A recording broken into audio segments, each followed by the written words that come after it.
One Piece! The One Piece is real! Or so I've heard, as I've embarked on the journey of reading this iconic and massive series for the very first time.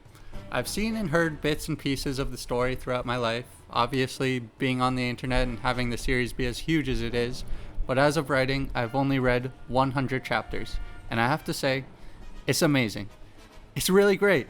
I think so far what stood out most to me is the characters, mostly how wacky and weird they can get, especially the antagonists and other pirates. I think the sincerity and unashamed nature of having characters just be based off pussycats and still trying to make them a legitimate threat is great. It's what stands out the most to me about Oda's style and One Piece's success. It's absurd and humorous. Yes, Luffy can really recover deadly wounds with a piece of cartoonishly large meat, and Zoro will be fine if he takes a nap. It's very clear right from the start that this is about adventure. It's not a modern series about a fight, moral question, a condensed, refined plot. It's about adventure.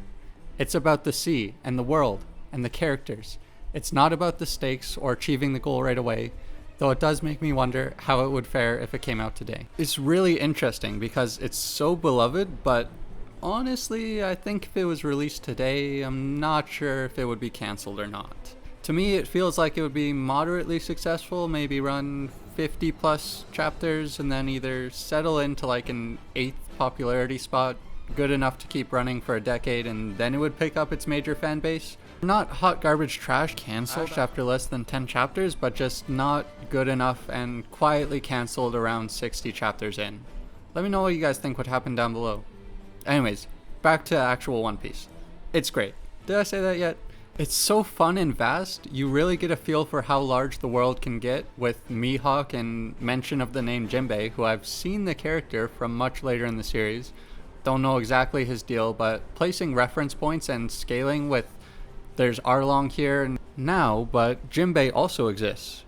And I think what feels the best and is so crazy that Oda was able to pull it off is that it doesn't feel impossible to reach them. Now maybe that's a wild statement, only because I've seen Luffy in Gear 5 and Zoro and Sanji are his wings. I know the crew gets stronger and keeps up with the world, but reading through it, it feels possible.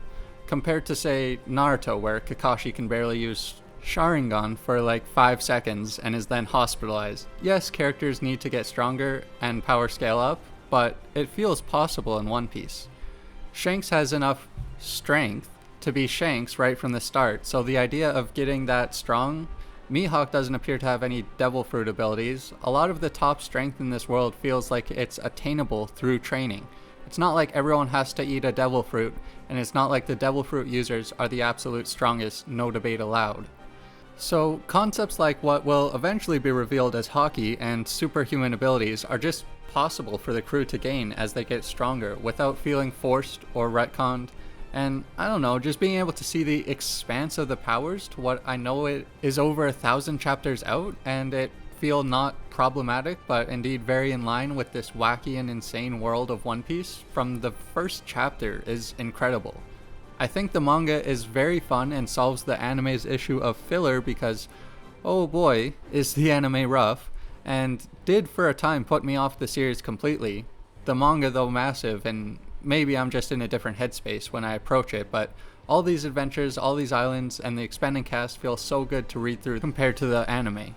One of my major gripes with the anime is I won't remember this in 500 episodes, so why should I sit through it in the first place?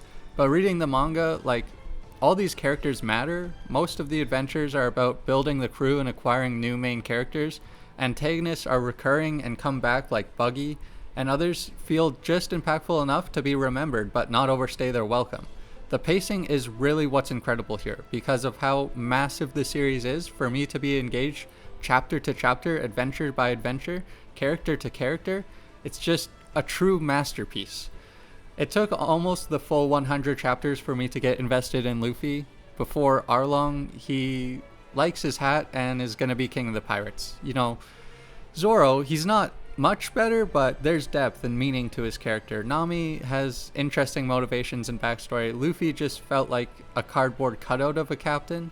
Like, he always does the right thing and impresses the other characters because he's the main character and the author just has him do whatever. I don't know.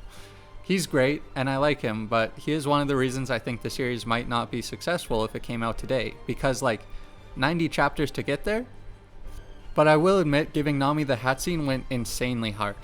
East Blue is great world building, spectacular, the character is amazing, the world building incredible. I'm really enjoying the story and somehow it has me able to encapsulate the idea of the full series, full thousands of chapters long, and that is crazy.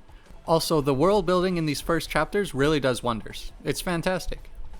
Those are my thoughts 100 chapters down. Arlong Park was incredible. I feel like you get the first taste of Luffy's freedom, and it's obvious to see what an amazing series this is. In case you hadn't been spoiled by this already, Ace dies. Thanks for watching.